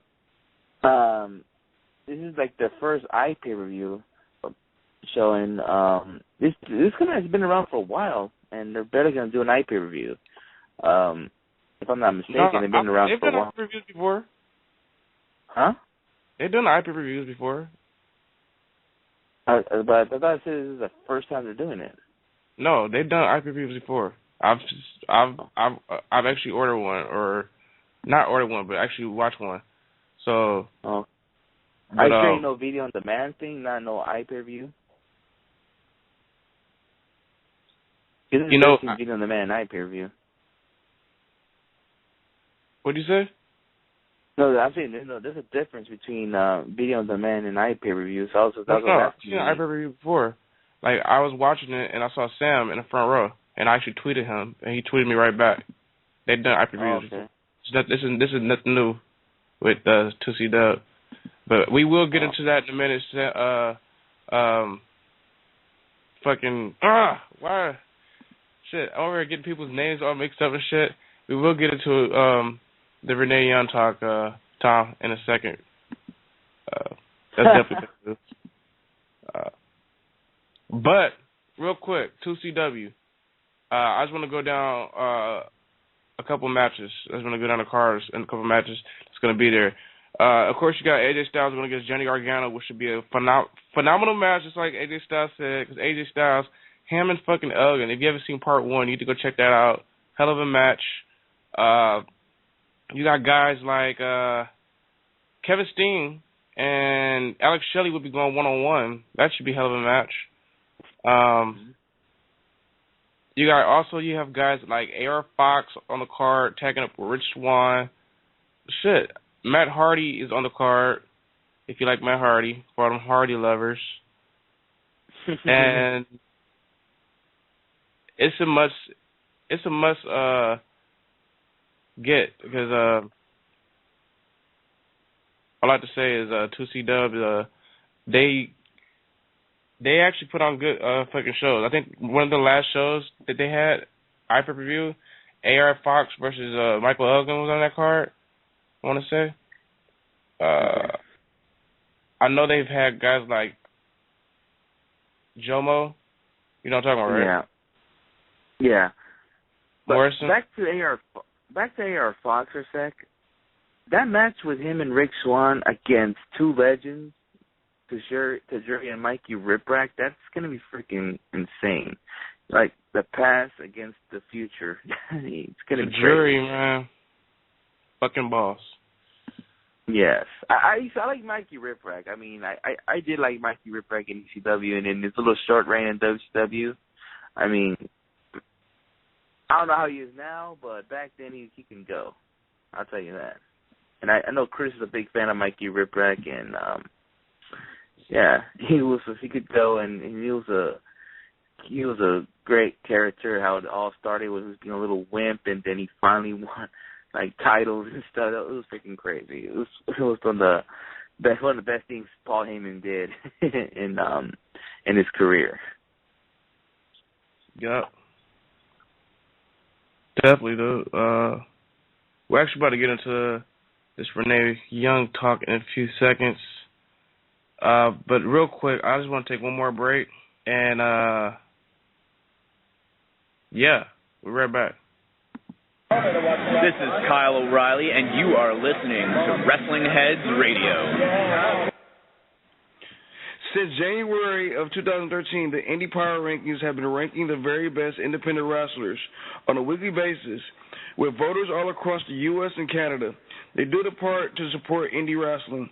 Give them a follow at Indie Ranking as they release the new Indy Power Rankings every Tuesday. Welcome back to Wrestlingheads Radio. You got Sketch. That's Oscar. We are half of WH Radio. Shout out to the rest of the crew. Hopefully we get some calls in from the guys. But Renee Young. Fuck, she's gorgeous. My wife to be one day. You know, I just want to tell you a story real quick before we get into Renee Young. SummerSlam 2013, right? Yeah. Me and Oscar, you know, we get our spots, you know, where we see the WWE superstars. And I think I'm the only person that recognizes who the fuck Renee Young is. It's where she was super on fire and like on Raw. She was only on NXT. I go up to her, get a photo with her. Everybody else goes up to Summer Rae and everybody else. I'm like, come here, Miss Renee Young, with your fine ass, and get a photo with Daddy. I just play. Nah, but definitely got a photo with Renee Young, and I hope that's not the last time I actually get to meet her. But I just want to go ahead and mention ESPN is expected to make a major play to sign Renee Young on ESPN. Basically, she would be like, I don't know what she'll be doing, but you know how Coach, you know, how he left the WWE for ESPN. Do you see Renee Young doing it? I think it would be a good opportunity for her. It would be a good opportunity, but she knows her sports. She loves wrestling, too. Yeah. It depends what she wants to do. I mean, it's her choice in life. If she knows a thing or two about the NBA and NFL, and if it's like something like she doesn't have to travel a lot, because I think a lot of people prefer not to travel a lot. I think that's why the coach and the other guy named Todd Grisham went to ESPN because due to the WWE travel. If she wants to go that way, I can see that happening. But it's interesting to see what happens. I really don't think it has nothing to do with the traveling. I think a little too hard over there. You know, Renee Young is still new to the, you know, professional wrestling. So no, I'm not talking about Renee Young. I'm not talking about Renee Young. I'm just talking about how Coach and Todd, I know they went to ESPN because of the traveling, but Renee Young, I'm not sure how she's dealing with the traveling. If she's liking it, if she doesn't like it. I mean, that's what I'm saying. The choice is on her if she wants to go to ESPN or stay in the WWE. So, all I have to say, Renee Young, stay, because it's gonna be terrible having fucking Josh Matthews interview everybody. And Josh Matthews, I know he's been around for a while, but he's garbage. He's always been garbage. I really want to get everybody's thoughts, our listeners' thoughts. What do they think about this whole Renee Young thing? Is she ESPN material, or is she NXT / Monday Night Raw SmackDown main event material? 760-454-1107. You know the deal. This is Skits and Oscar. Call us up. But we'll get back to that if y'all just fucking call up. Well, let's say this. anybody's listening or reading the reports, whatever, I guess it doesn't matter where Renee Young goes, the cleavage will still be there. I love her cleavage. But yeah, I want to also mention Chris Sabin also has been signed for another 2CW event, which is going to be called Mayday. So he's probably going to reunite with his tag team partner in May 16th. Okay. Alex Shelley. Oh, shit. Would that be sweet or what? That would be really sweet. Fucking Motor City's Machine Gun. I almost call him Inner City. But Motor City Machine Guns, everybody loved that tag team, man. I don't know why TNA never kept those guys together. It's kind of crazy, you know. Motor City Machine Gun. Yeah. Motor City versus Inner City. Can we make that happen? Well, it can happen in PWG. I mean, hey, Sabin was in PWG before. Yeah, I think we have half champ of Wrestlingheads live with us. He is sharing the title with me, which we know the real champ is here. So, Kraft, how you doing? What's going on, Skips? Half champ. What's going on, half champ? Just got out of saving some lives at a hospital, so now I'm here to fuck shit up. We are shooting shit. We're talking shit. We're just talking about Renee Young's cleavage. Oh yeah, and ESPN wants her cleavage. Yeah, we were just talking about that. Yeah, you know what? Something tells me that when I first saw that girl, she was destined for things, because it's not often you see a girl who's easy on the eyes, but can really talk sports well, and even more so in wrestling. Like, you could tell she grew up a wrestling fan. So, She knows her stays. shit. I hope she stays. Yeah, definitely. And you don't see, like, a good-looking woman, or just a good-looking woman, period, that knows her shit when it comes to wrestling. So, I hope she doesn't go, but, you know, if they offer her more money, I understand.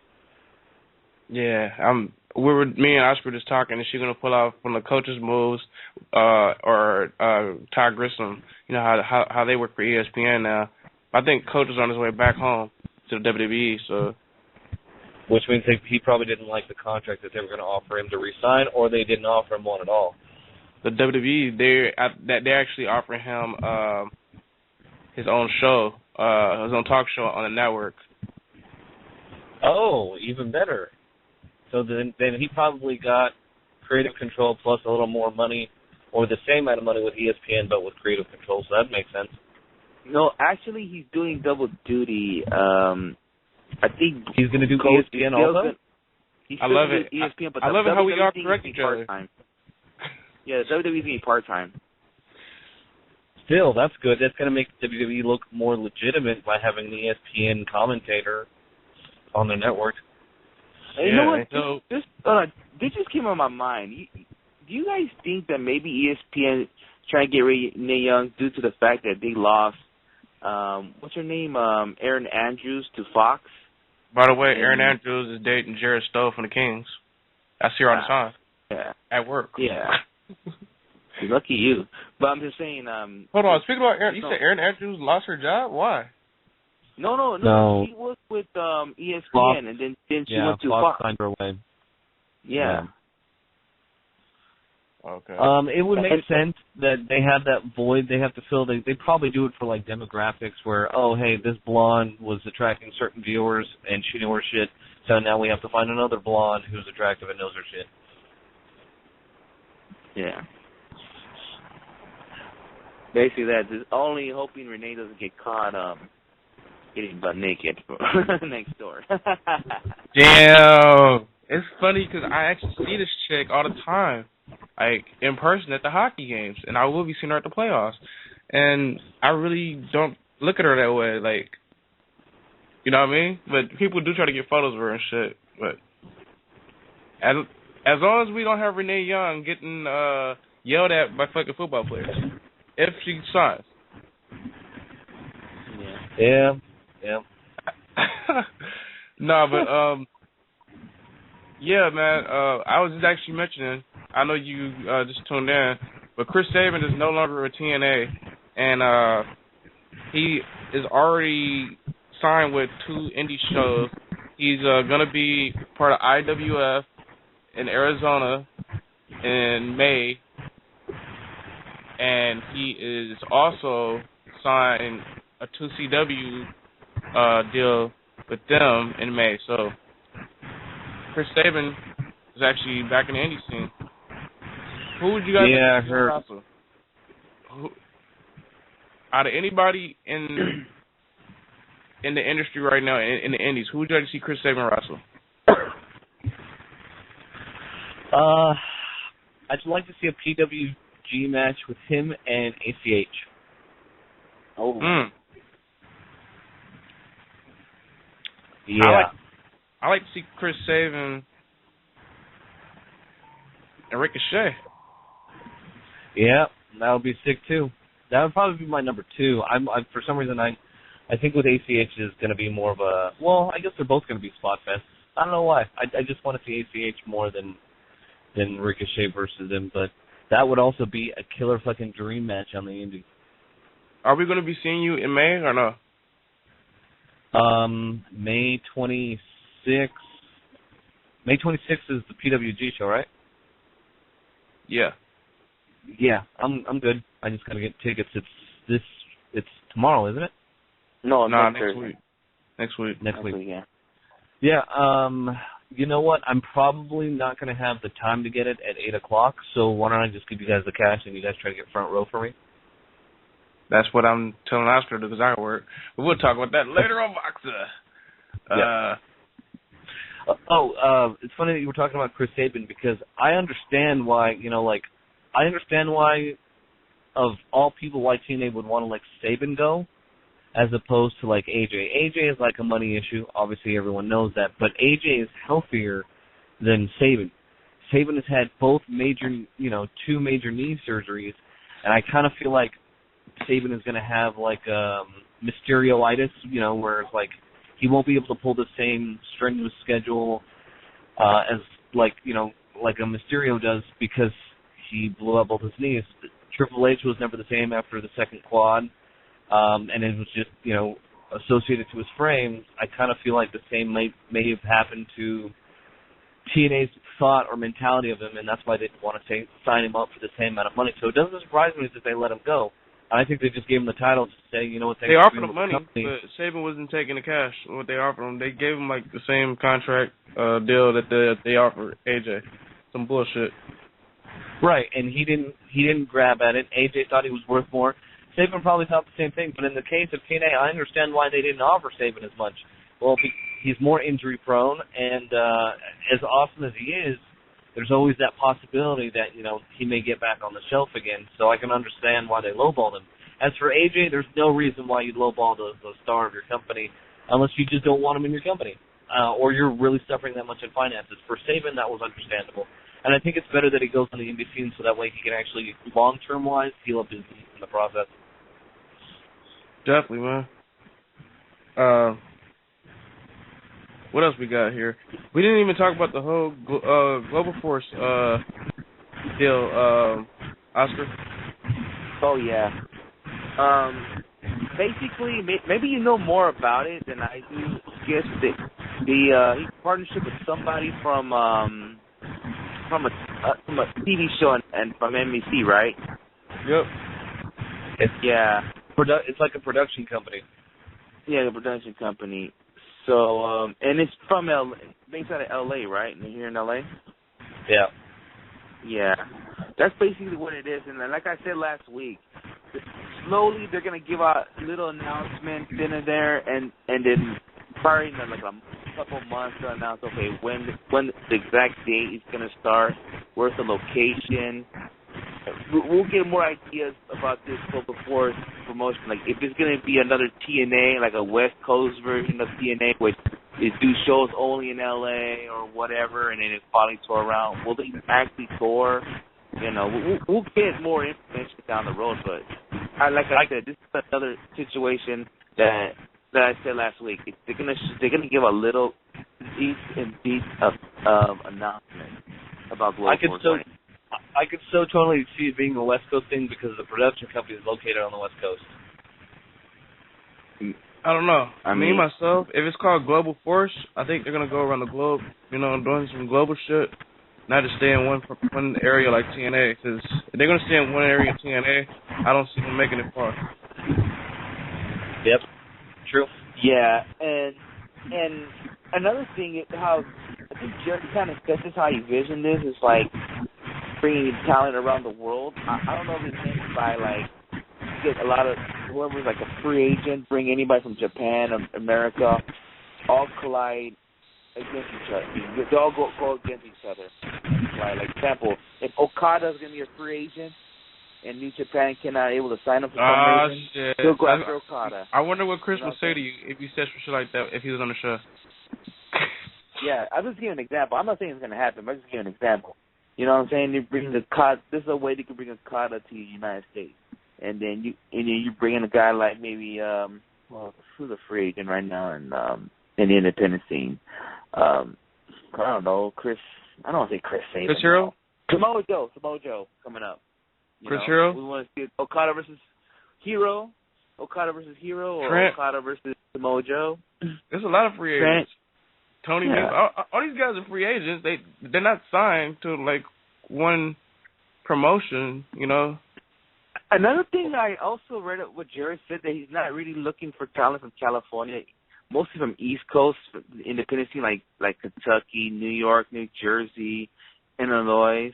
I mean, when I saw Kentucky, I was thinking Chuck Taylor. Would he bring Chuck Taylor in there, and can he just sign just like that? And I don't know how the situation there in Dragon Gate and Evolve, but can he just leave like that?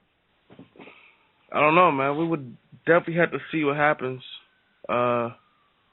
with what they have planned. But okay. AJ Lee,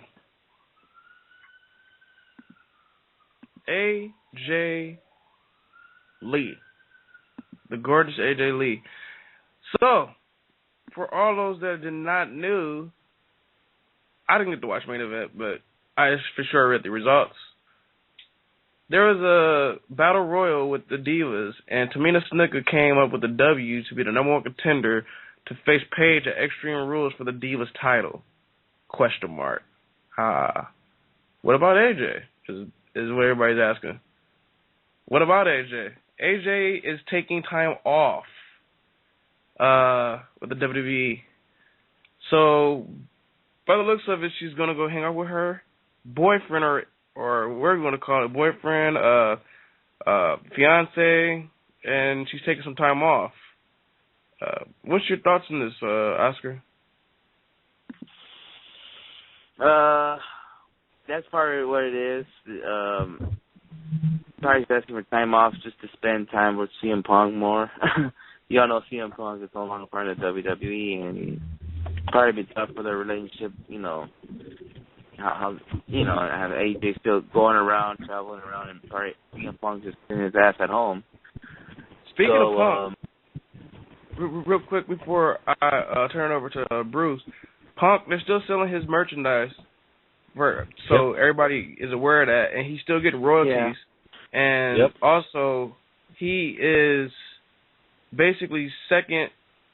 He's still second in the most sales after John Cena, and Punk is not suspended nor fired or released. He's just on he's on a leave of absence. He's still with the WWE people. It's possible he can return any time, but I don't know when. That's the question. But back to AJ. Your thoughts on this whole thing, Bruce? I think they're trying to be very coy with the whole thing and careful, so I'm glad that they're giving AJ an out, obviously for, I'm guessing for the wedding or vacation time, however you want to look at it. But I think that's also an olive branch also for WWE to still release new merch, because they didn't have to release new merch to give them extra royalties. Basically, they could have just said, all right, well, you're not appearing, you're not talking to us, fuck you, we're not going to give you extra merch where you can make some extra money. and I'm glad that, in a way, that they're going the extra distance with him. So I hope the whole situation just clears up and works out, and we all get back to work. You know what? I'm actually reading something right now. The UFC star Channel Sonnen is a good friend of CM Punk, and I'm just reading what's his thoughts going in. And he actually talked to CM Punk the last few months, ever since I don't know what his Punk's fallout with the WWE. This was what Channel Sonnen said. At first, Sonnen thought that this was a work, but as time goes on, Channel now thinks this is the real deal.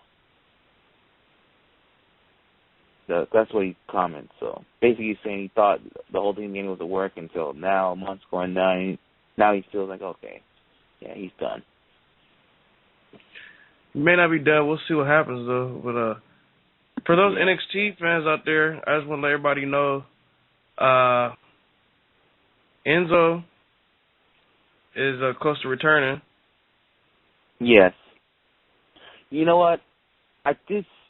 Even though I'm not a big fan of Enzo and Cassidy, hopefully they can bring some light to this NXT tag division they have, because they don't really have one, and all these talks about saying the Ascension could be heading to the main roster soon.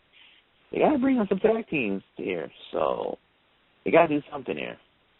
And I also believe Dawson is also close to coming back too.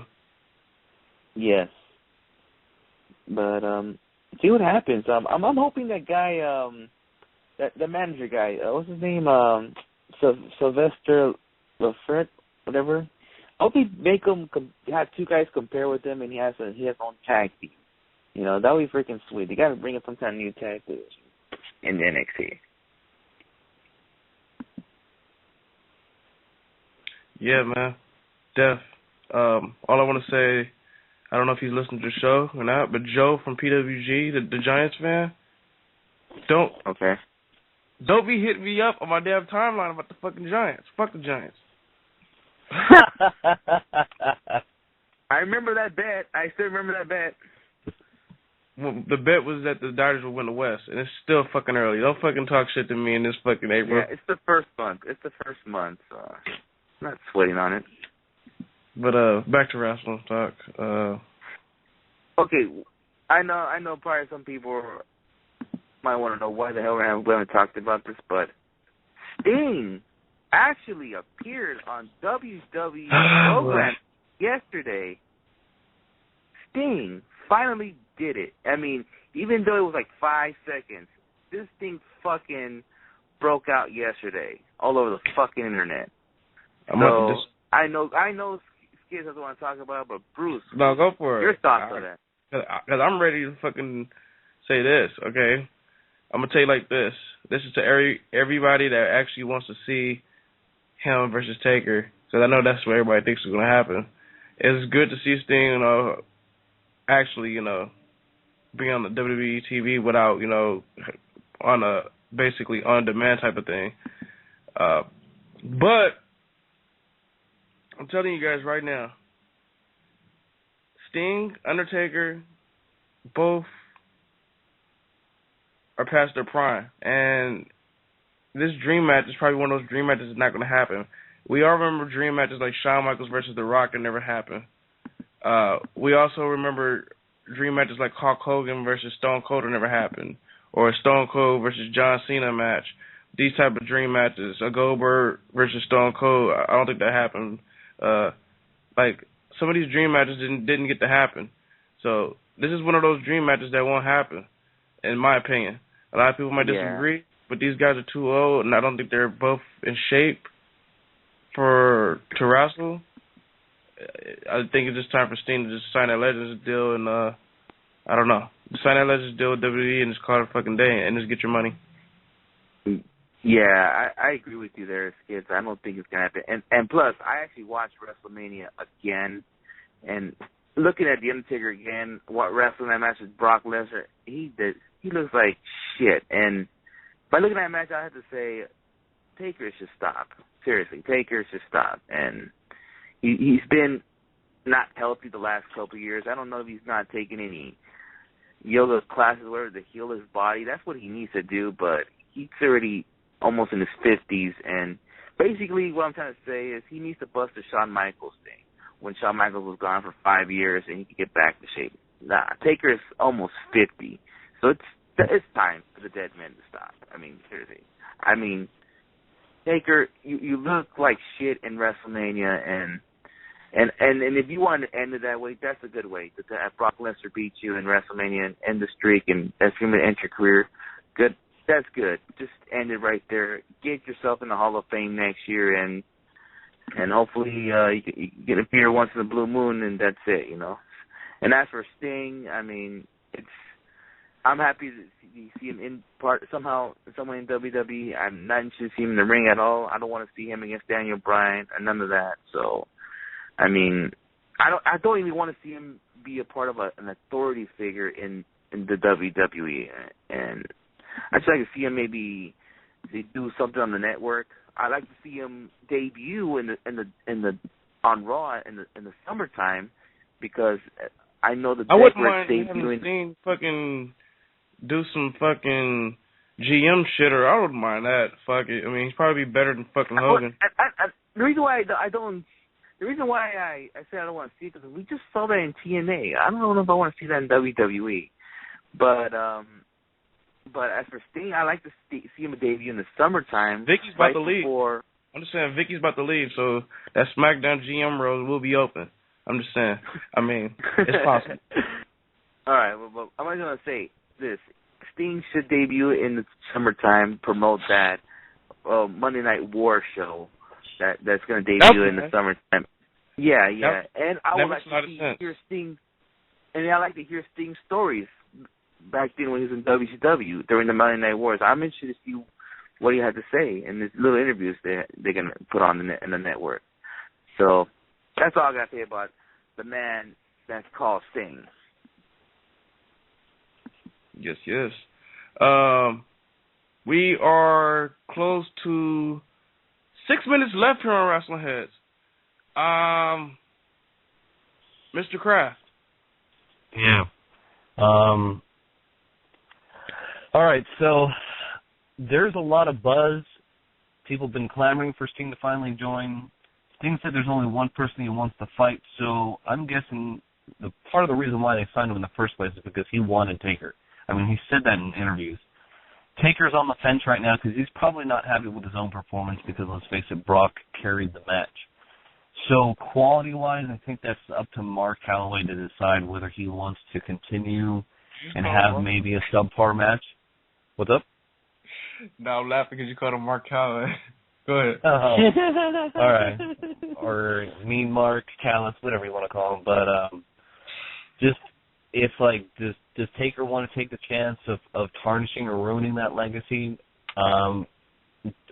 Or do we want to have one official send-off saying, hey, regardless of who wins, both retire, put them both in the Hall of Fame? And I could actually see that happening where they're both going into the Hall of Fame next year and they're both fighting each other, and this is a way of saying thank you for what you've done in the industry, the both of them, as a proper send-off. I don't think having Taker retire after having one match with Brock Lesnar and saying, okay, that's done, and just having them retire without them giving, like, a thank you or without creating, like a massive dramatic event of saying, hey, this is his last match no matter what, kind of like the Ric Flair type of deal or the Shawn Michaels type of deal where it's, like, very highly publicized. I don't see Taker just going. No, I just wanted to say, I don't think we necessarily have to wait for a year for Taker to retire. This shit can happen in any pay-per-view. You can have it at SummerSlam or Survivor Series. How about Survivor Series where he started? You know what? I could see that happen probably with Sting at Survivor Series, and then they both go into the Hall of Fame. But I see it being as like a one-off match for the both of them retiring at the same time, which we haven't. I can't remember the last time we kind of had one of those. Besides, it was Goldberg and Lesnar back in the day. You are right where they're both going to have to find creative ways if they do decide to do it, because they're both going to be struggling with the idea, is it going to be quality? Because neither one of them has the age nor the physical dexterity to, like, make it, like, fast or the concern is the match going to be appealing?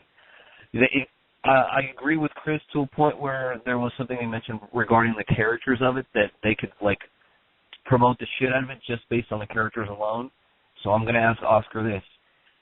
Can possibly, you're considering about Sting maybe being GM, and basically we're supposed to consider that WCW's Undertaker was Sting. Could you see Undertaker being GM? No. Neither can I. I'm going to answer that, but go ahead, Oscar, you answer that. I'm sorry, what was I dropped my phone for a second. What happened? Yeah, could you see, and this is, back in the day, WCW had their Undertaker was Sting. Could you see Undertaker being GM now? Oh, fuck no. That's exactly... Yeah. The reason why I said that is because it's due to his character. I mean, if he was still doing the biker gimmick today, okay, I can see that, but it'd be weird seeing a dead man being the GM. It would be so weird. You know what? I couldn't even see Undertaker... I couldn't even see Taker as the biker being the GM. I just don't see it. I don't see his personality. I don't see his character either way. Even who he is being a GM. I don't see the same thing happening either with Sting. I do see Sting and Taker doing the Legends Roundtables seldomly. They promote it. I could see them promoting it heavily. Because, they have the round tables, but they don't really promote it that much. But if you have a round table with, just imagine a round table with Stone Cold, The Rock, and Hogan. Taker and Sting? Everyone. The Rock would definitely not be involved with that shit. This would be one. Let's keep that 100 right now. Okay, I'm just saying, I could see that happening with a Legends to promote WWE's network. Signing Sting on is great, and I think, I could totally see them doing a match, and just for nostalgia purposes, maybe SummerSlam is the right way to do it, to not putting it on such a big vehicle like WrestleMania, skits, like you said. That would be a good way too, but if they put it off to WrestleMania, I could definitely see that happening, and just having it as a retirement match for the both of them, because everyone's wanted to see it for years. Survivor Series or SummerSlam, it's got to happen, because you don't want to waste a matchup like that with two older dudes that's out of shape, even though they're two of the best, to do it. I think you got to do it at a B plus pay-per-view. But we are 1 minute away from the show. Follow us on Twitter at Wrestlingheads. Be sure to check out the website wrestlingheads.com. We got a lot of shit coming up. New writers. New stuff we'll be working on with some new people. Follow me at WH Skits. Go ahead, gentlemen. Okay, you can follow me at Sinister632 on Twitter and Instagram.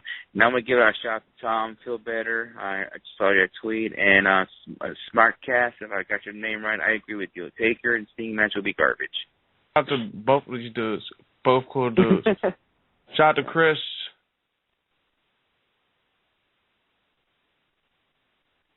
Go ahead, Bruce.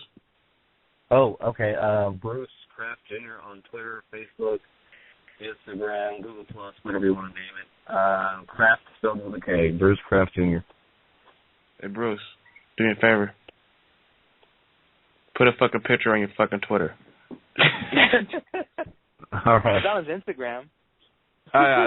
Hey, he probably put one on Facebook, but we're out. It's the next Monday. Peace. Or we'll keep you guys updated. Peace. Yo, welcome to WH Radio. And there's the watch. What time is it? WH Radio.